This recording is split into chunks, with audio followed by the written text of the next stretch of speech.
Merci Jérôme, on va donner la parole à Cyril Guilleminault pour nous parler de gamification. Et Jérôme le rappelait, Gameloft qui a été récompensé par Apple pour la qualité de son dernier jeu Asphalt 9 qu'on invite tout le monde à télécharger. Merci pour l'avoir rappelé, effectivement, c'est toujours important pour nous de se voir décerner ce genre de récompense. Donc Asphalt 9, c'est le jeu leader de course automobile sur Store, sur Google Play. Un jeu d'arcade très facile à prendre en main qui a été récompensé par Apple il y a 3 semaines pour toutes ces innovations, pour la qualité du développement qui a intégré toutes les dernières technologies Apple et puis pour l'intérêt que ça suscite auprès des consommateurs. Donc on est très très fiers de ça. Alors, gamification, j'ai 15 minutes, c'est ça, pour développer le sujet. Donc je vais essayer de faire concis. J'espère qu'on aura quelques questions-réponses à la fin, donc je vais essayer de faire du mieux possible pour tenir l'horaire. Donc, la gamification au service de l'engagement. Alors, déjà, je vais commencer par quelques rappels génériques un peu sur le marché, sur les joueurs qui sont-ils. C'est toujours intéressant de débunker certaines idées reçues. Je parlerai de gamification, puis ensuite on verra deux cas pratiques. Donc, Gameloft, je pense que vous connaissez au moins le nom de la société. Ça fait 19 ans qu'on est sur le marché, qu'on crée des jeux mobiles, puis jeux mobiles et tablettes. Aujourd'hui, on fait également du jeu PC console. On s'est développé sur la Nintendo Switch. Donc on commence à réattaquer le marché des consoles. Donc on évolue vers un modèle, on va dire, multi-écran. C'est un peu le modèle de demain. C'est 4200 employés. Beaucoup sont dédiés à la production directe de nos jeux. Tout se fait en interne. Plus de 190 jeux produits depuis le début de l'existence de la société. 41 minutes par jour de temps moyen de jeu, ça c'est intéressant, découpé en 7 sessions par jour, c'est un temps d'usage qui est plus ou moins similaire à ce que vous consommez aujourd'hui sur les réseaux sociaux, sur Facebook. Donc c'est un temps d'usage qui commence à être très très important dans le parcours de consommation des contenus digitaux du consommateur tous les jours. Donc ça c'est ce qu'on constate sur notre bassin d'audience. Pas loin de 100 millions de joueurs mensuels sur l'ensemble de nos propriétés dans le monde entier. Donc ça fait pas mal d'audience. Et surtout, ce qui est important pour nous aussi, c'est le nombre d'étoiles qu'on a sur les stores. Donc, depuis l'arrivée des stores, on sait exactement si on a fait un bon produit ou pas un bon produit. Et on sait tout de suite comment l'améliorer. Et ça, on est aussi très très fiers de ce niveau de notation, parce que c'est ce qui, quelque part, valide le positionnement de Gameloft en étant producteur de jeux avec une expérience haut de gamme. Alors ça, c'est... je vais laisser un petit peu la vidéo tourner. En fait, pour illustrer aussi le fait que le jeu vidéo, c'est quand même quelque chose qui est très très grand public. Et là, on verra pour les acteurs. Voilà, c'est Keanu, ici. Donc ça a été présenté au dernier E3 pendant la keynote Xbox. Donc qu'est-ce que ça montre? Ça montre qu'aujourd'hui, le jeu mobile, enfin le jeu vidéo dans son ensemble, c'est vraiment une industrie qui est extrêmement grand public, extrêmement bien implémentée, on va le voir juste après, et qui déchaîne des passions, qui déchaîne des émotions, et qui, on va le voir un peu plus tard, qui va engager les consommateurs et les spectateurs. Voilà. Voilà ce que ça arrive à provoquer aujourd'hui. Donc pour combattre certaines idées reçues, l'âge moyen du joueur, 39 ans. Ça, c'est les dernières données qu'on a du CEL en 2018, donc c'est tout frais. Donc ça, c'est sur l'ensemble du marché du jeu vidéo. Donc on est très très loin du stéréotype adolescent. Ce qui est intéressant de le voir, c'est que, alors le chiffre n'est pas sur cette slide, mais c'est plus de 50% de la population française joue à des jeux vidéo. Et au sens de l'étude, c'est qui a joué aux jeux vidéo dans les derniers 30 jours, quand la question leur a été posée, ce qui veut dire qu'on est quand même sur des niveaux de connaissance des jeux vidéo et d'utilisation des jeux vidéo qui sont encore bien supérieurs, parce qu'on a pu jouer il y a 3 mois et être comptabilisé comme étant un joueur, on va dire, plus ou moins régulier. 47% des joueurs sont des joueuses, donc là aussi on est vraiment sur un équilibre pas parfait mais quasi parfait homme-femme. 83% des 35-44 ans jouent. Alors c'est-à-dire qu'en dessous, sur les 30 d'âge inférieurs, quasiment tout le monde joue.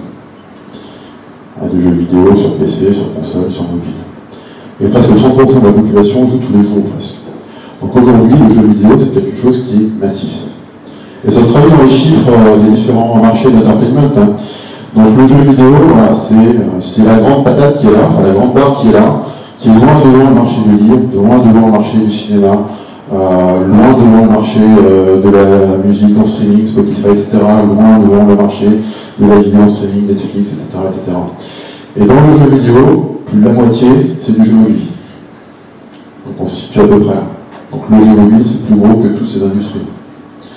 Et le jeu mobile, c'est dans l'univers du jeu vidéo, le secteur qui connaît le plus fort taux de croissance, donc on est à plus de 25% l'an dernier. Donc on est sur un segment qui est vraiment extrêmement mass market et maintenant qui fait partie du quotidien de beaucoup de personnes. Alors cette phrase est intéressante, la valeur de l'inventaire repose sur l'implication. Alors le premier que l'industrie va l'efficacité va être de mesurer le temps d'implication visible. Alors Luma Partners, c'est une grosse banque d'investissement qui investit essentiellement dans tout ce qui est projets digitaux, sociétés de digital, de l'entertainment digital. Donc ça c'est une vraie signification, c'est-à-dire que c'est bien d'avoir de l'inventaire, c'est bien d'avoir de l'espace pub, et c'est encore mieux si cet inventaire, cet espace pub vous permet de générer des interactions et d'impliquer le consommateur dans ce que vous lui présentez.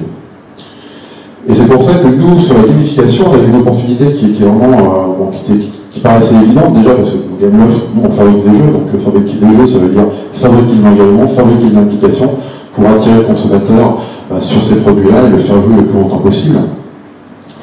Et la gamification a eu une réponse à ces problématiques d'engagement que peuvent connaître les marques sur les différents supports.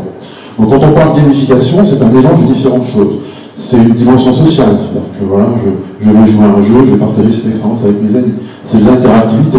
Je vais interagir avec le produit au travers d'interactions sur mon écran, ou d'un gamepad, ou d'un clavier. C'est la rejouabilité. L'expérience que j'ai accomplie, je peux la refaire. C'est d'améliorer mon score. Le défi. J'ai fait un score, je vais essayer de battre ce score, ou de battre mes copains. La récompense. J'arrive au bout d'un niveau, j'arrive au bout d'une expérience dans le jeu, je suis récompensé. Ça peut être une simple récompense digitale, comme un badge. Voilà, j'ai réussi à atteindre un niveau, j'ai le badge qui correspond à ce niveau. Ça peut être une récompense physique dans un jeu. Je peux, pourquoi pas, gagner quelque chose qu'on va envoyer par la poste parce que voilà, j'ai réussi à accomplir la tâche. Et le succès. Le succès, la notion de succès, réussir à passer l'épreuve, c'est quelque chose qui est très, très satisfaisant très valorisant pour le consommateur. Alors quand on joue à un jeu vidéo, c'est pas je joue et puis l'expérience elle est comme ça linéaire, ça se passe pas du tout comme ça, c'est plus un roller coaster. Alors ce roller coaster il correspond à quoi? Il correspond à différentes émotions qu'on va ressentir lorsqu'on joue. Donc tout ce que j'ai dit précédemment, si on fait une courbe, voilà, on va s'apercevoir que en termes d'émotions générées, le succès, la satisfaction, le soulagement, ce sont des émotions assez fortes qui mettent le joueur dans de bonnes conditions. Et après, le jeu aussi, c'est de la frustration, c'est de la pression, c'est du défi. Voilà, c'est différentes notions qui vont maintenir le consommateur en haleine tout au long de l'expérience. Et en fait, ça, c'est des techniques que les développeurs de jeux maîtrisent très très bien depuis des années, qui sont connues. Et pour développer un jeu, voilà, ça requiert des compétences spécifiques, des game designers, des level designers, des gens qui savent narrer une histoire, qui savent accrocher le consommateur.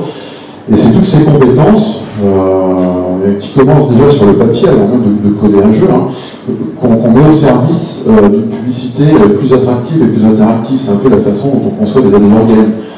Chez Gameloft, on a lancé ça depuis quelques années, on était à 100 pointes sur le sujet. C'est comment gamifier une expérience publicitaire. C'est ça un AdWords game. C'est une publicité, comment je vais la rendre jouable et comment je vais la rendre plus attractive et interactive avec le consommateur. Et typiquement, quand on diffuse ce type de publicité dans nos jeux, ou même une publicité plus classique comme une vidéo, on s'attache plutôt à la diffuser sur les moments de succès, de satisfaction, de soulagement, là où le consommateur est plus dans un bon environnement émotionnel. Alors tout ça, c'est des choses qui sortent pas du chapeau. Hein.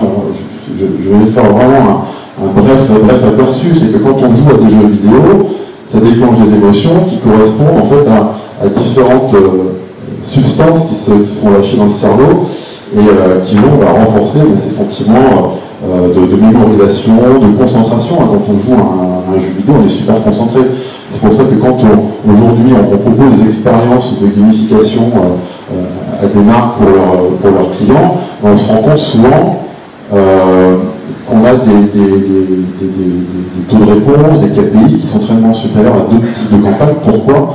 Parce que les consommateurs sont 100% focus sur ce qu'ils font, c'est-à-dire sur le jeu. Quand on leur propose une marque qui vient dans un jeu pour aider à résoudre un problème, par exemple, je regarde une vidéo en échange d'énergie dans un jeu, et bon, on a des taux des KPI qui sont super bons, parce que là, il n'y a pas de distraction. Quand on regarde une publicité sur un mobile dans un jeu, on ne fait pas autre chose. Et donc tous ces domaines-là, contribuent aussi à renforcer l'efficacité de la publicité, crédibilité du message, la notoriété, l'association positive, une expérience que le consommateur est en train de vivre. Donc tout ça, c'est des éléments qui sont très importants lorsqu'on regarde comment gamifier une expérience de publicité. Alors un AdWords game, là c'est un exemple qu'on a fait pour Coca-Cola il y a un certain temps, donc c'est typiquement c'est une mécanique de match 3, vous connaissez Candy Crush, voilà comment on l'a réadapté pour le client Coca-Cola. Alors un AdWords game, c'est quoi? C'est j'utilise des mécaniques de jeu, ce que j'ai dit tout à l'heure, des compétences, du développement, un savoir-faire de développement de jeu à un sujet qui n'est pas du jeu, issu d'une expérience de publicité. On génère des interactions fortes avec la marque, on peut diffuser cette publicité un petit peu partout sur le marché Gameloft, pas que chez Gameloft, ça peut être dans l'application de la marque, ça peut être sur d'autres réseaux, ça peut être sur un site web, mobile, desktop, peu importe. Ce qui permet en fait de dynamiser une approche publicitaire tout à fait conventionnelle. Donc voilà, ça c'est ce que j'ai dit tout à l'heure. Ces essences de gamification, de plus en plus, on commence à les étendre également sur d'autres supports. On parle mobile, on a un prisme mobile chez Gameloft évidemment, puisqu'on c'est un peu notre ADN. Mais ce savoir-faire, je dirais, il est un petit peu universel, il est un peu indépendant du support, notamment les dernières expérimentations qu'on peut faire en DOH. Un panneau publicitaire comme celui-ci, c'est un grand écran sur lequel on peut diffuser des expériences, soit interagir, s'il y a d'aller équipé d'une partie sensitive pour interagir avec le doigt, ou alors on peut l'appairer avec un téléphone mobile pour pouvoir interagir avec ce qui se passe sur le grand écran. Donc voilà, donc tout ce qui est gamification relève à la fin de concentration et d'émotion, et c'est ce qui rend le type de support, le type d'expérience intéressante. Deux petites études de cas, il me reste à peine 5 minutes, donc 3 minutes, je vais faire vite. Un partenaire qui nous est cher, c'est Kellogg's. Kellogg's qui a une gamme de céréales, si vous avez des enfants, vous devez connaître, c'est Fruit Loops. Donc c'est une gamme de céréales qui existe depuis très longtemps, depuis les années 60, avec des personnages iconiques. Donc l'idée avec Kellogg's, c'était d'engager le consommateur avec sa mascotte qui est Sam le Toucan. C'est la mascotte de Fruit Loops sur les appareils mobiles. Pourquoi? Parce que voilà, c'est des personnages qui existent depuis très longtemps et que vous voulez reconnecter ces personnages-là qui sont iconiques de ce produit-là avec des générations plus jeunes qui notamment utilisent presque exclusivement le mobile. Donc là, ces personnages-là, vous les retrouvez dans les premières pubs dans les années 60. Et donc l'idée, c'était de recréer ce lien. Et en fait, la solution, c'était relativement simple. C'était de créer deux jeux, voilà, qui s'appelait Beyond Gravity. Donc voilà, il y avait le personnage de Fruit Loops, il fallait les céréales qui tournaient, il fallait pouvoir adapter la trajectoire pour récupérer toutes les céréales entre les deux gros ronds. Et on avait une carte de crabe, donc un petit crabe qui se baladait dans une sorte de labyrinthe. Voilà, et puis on avait le toucan par-dessus qui.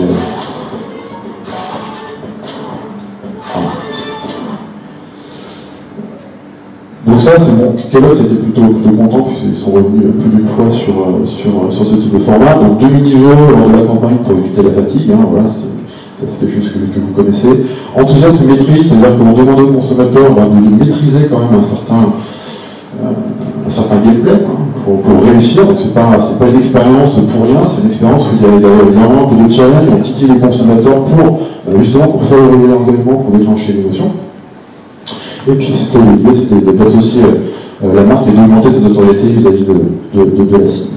Alors en termes de résultats, ce qui est intéressant, donc ça c'est plusieurs campagnes, c'est le résultat d'une campagne avec Kellogg's. Donc 5 millions d'impressions, jusque là tout va bien. 40% de taux d'engagement, ça veut dire quoi? Ça veut dire que sur 100 impressions, il y a 40 consommateurs qui ont cliqué dessus.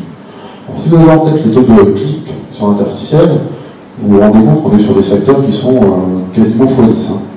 Par rapport à ce qu'on a l'habitude de voir. 94% d'implication totale, d'engagement totaux. C'est-à-dire que sur les 40% de personnes qui cliquent sur l'interstitiel qui déclenchent l'expérience de la dernière, 94% vont au bout. Ce qui est juste énorme. Au bout, ça veut dire en moyenne 50% de temps de jeu, enfin 50 secondes de temps de jeu. Hein, les jeux qu'on conçoit sur l'expérience publicitaire sont conçus pour durer 40 à 50 secondes. Donc 94% des joueurs qui déclenchent l'expérience vont au bout. Bon, ça correspond à un objectif de partie terminée. 20% des parties rejouées, c'est-à-dire que sur 100 consommateurs qui vont au bout du jeu, il y en a 20% qui recommencent. C'est plutôt intéressant. Et avec 4 millions de minutes jouées. Donc ça veut dire quoi? Ça veut dire qu'aujourd'hui on est vraiment sur des formats. La gamification permet d'engager très très fortement le consommateur sur des KPI qu'on connaît difficilement avec d'autres méthodes. Un autre exemple, pour terminer, Imagine Dragon, le groupe. Donc là, qu'est-ce qu'on a fait pour Imagine Dragon et quel était l'objectif? Il fallait amener les gens à écouter et télécharger leur dernière chanson, Thunder, d'Imagine Dragon sur les plateformes de streaming. Donc là, qu'est-ce qu'on a décidé de faire? On a décidé de faire un ad game qui reprenait le single et qui permet d'écouter le single et d'interagir avec. Alors comment on interagit avec? Voilà. Et voilà, c'est l'interagir avec son jeu sur l'écran. Voilà. Et à chaque bonne interaction, parfait. Ah, j'ai raté. Voilà, c'est comme ça qu'on permet d'engager le consommateur sur ce type d'expérience musicale. Pour ceux qui connaissent Guitar Hero sur PlayStation depuis 15 ans maintenant, ça reprend ce principe de lecture. Toujours dans la maîtrise, il faut maîtriser le placement du doigt en fonction de la musique, de l'interactivité. On interagit avec le single, c'est mieux que simplement l'écouter, puis on découvre. C'est l'objectif de découvrir ce nouveau single. 46,8% de taux d'engagement, donc quasiment une impression sur deux a conduit le consommateur à aller déclencher l'expérience. Plus d'un % de taux de clic, c'est en toute fin de sortie d'expérience. Plus de 33% d'engagement total sur les impressions. Donc voilà, c'est sûr que sur 100 impressions, plus d'un tiers des consommateurs sont allés au bout de l'expérience. Voilà, j'en ai terminé. Merci Cyril. Est-ce qu'il y a éventuellement une ou deux questions? Donc si je comprends bien, Cyril, aujourd'hui la publicité mobile c'est presque de la chimie. Hein. J'ai vu un des slides sur l'impact du cerveau. Ouais, ça déclenche effectivement beaucoup de processus chimiques dans le cerveau. Voilà, c'est aussi ça l'entertainment, hein, pas que le jeu. Après, c'est c'est quel savoir-faire permettre de maîtriser ce déclenchement d'émotions. Et c'est vrai qu'aujourd'hui, les créateurs de jeux sont peut-être parmi les mieux placés pour pouvoir mettre ça en musique, hein, pour illustrer, pour connecter tous ces systèmes de création au monde digital, notamment à tout ce qui est besoin d'interactivité, d'interaction, au travers de processus de gamification, pour tout tas de secteurs différents. On parle de publicité mobile, on peut aussi gamifier des expériences de formation, je sais pas, des collaborateurs en interne qui suivent des sites PowerPoint ou du présentiel. On peut gamifier cette expérience pour rendre ça beaucoup plus intéressant, impliquant. On peut gamifier des expériences de programme de fidélité en tant que conso, par exemple. Voilà, c'est des choses qui sont tout à fait faisables. Et un rappel sur les chiffres, aujourd'hui le jeu vidéo mobile c'est finalement un média global, peut-être même le premier vrai média global. On touche des milliards de consommateurs potentiels. Aujourd'hui dans le monde c'est 2 milliards de joueurs. Il y a encore de la marge de progression, puisque beaucoup de zones géographiques continuent à s'équiper assez massivement en smartphone. Je pense à la zone africaine notamment qui décolle à fond en ce moment. Et puis voilà, on n'est plus limité non plus par les capacités techniques des téléphones, hein, ce qui était un de nos problèmes il y a une dizaine d'années. Aujourd'hui, on a des téléphones qui font à peu près tout ce qu'on veut, hein, qui ne limitent plus techniquement les expériences qu'on souhaite développer et créer pour nos consommateurs. Donc aujourd'hui, on est sur des devices qui font un petit peu tout, qui sont ultra connectés. Donc oui, le jeu mobile va continuer à se développer très bien. Très bien, merci en tout cas Cyril pour cette présentation et on invite toutes les personnes qui veulent en savoir plus à découvrir les Advertising Solutions de Gameloft. Merci Cyril, on peut l'applaudir.